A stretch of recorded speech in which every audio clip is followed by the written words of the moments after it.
Hi, I'm CCP Commander Wang. I am the Community Manager for Dust 514. I'm here to introduce you to our producer, CCP Wolfman, who will give you a more in-depth look at weapons in Dust 514. Hi, I'm Tom Farrer, a producer here at CCP, and one of the best parts of my job is working together with a design team on the weapons for Dust 514, which, in case you didn't know, is a persistent free-to-play shooter set in the notorious sci-fi universe of EVE Online.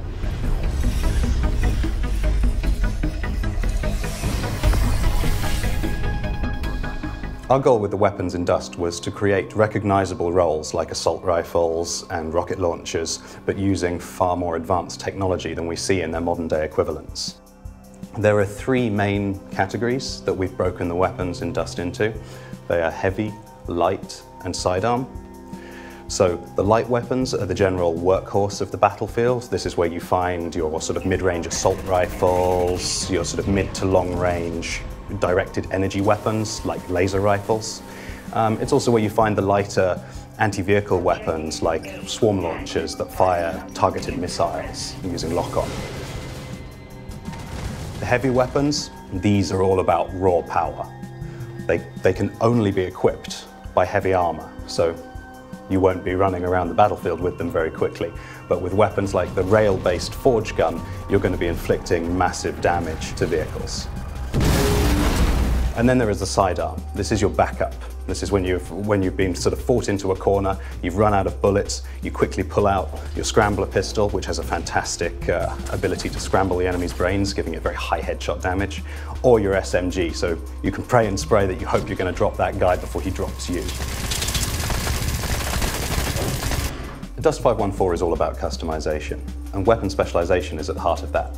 Now, most games put a gun in your hands, you go and shoot the other guy in the face. But Dust goes a little deeper than that. There are hundreds of weapons and weapon variations on the market to suit your taste, but there's also a huge array of different skills that you can train that will affect how your weapon behaves. As you play the game, you'll earn skill points, and you'll earn ISK, our in-game currency. You'll use those skill points to train abilities that will give you access to different types of weapons, different types of armor and equipment. Then you'll use the ISK that you earn to go to the marketplace and buy these items. This gives you a lot of choice in terms of how you progress. Do you go wide and gain access to a broad range of different equipment? Or do you really dive deep into one area and specialize and get one weapon or piece of equipment to be the best it can possibly be? This system is really at the core of Dust, and it's a powerful tool for controlling your destiny as a player. We're always working on new weapons for Dust. The game is constantly evolving, and I don't think we're ever going to run out of ideas. I mean, ourselves, we have an enormous list of things that we like to do, and the players are constantly giving us suggestions and ideas for new types and variations. I mean, it's enough to keep us busy for years. But looking at the near future, we have a few new weapons coming out that are pretty cool. We've got the Flalock pistol, which is a sidearm that fires micro-rockets. That's pretty cool, actually. I like using that one. We've got the Gallente plasma launcher. This is a new dumbfire AV weapon, which I think the players are going to really, really like. And lastly, of course, we have the scrambler rifle, my personal favorite. So I'll be looking forward to going onto the battlefield with that.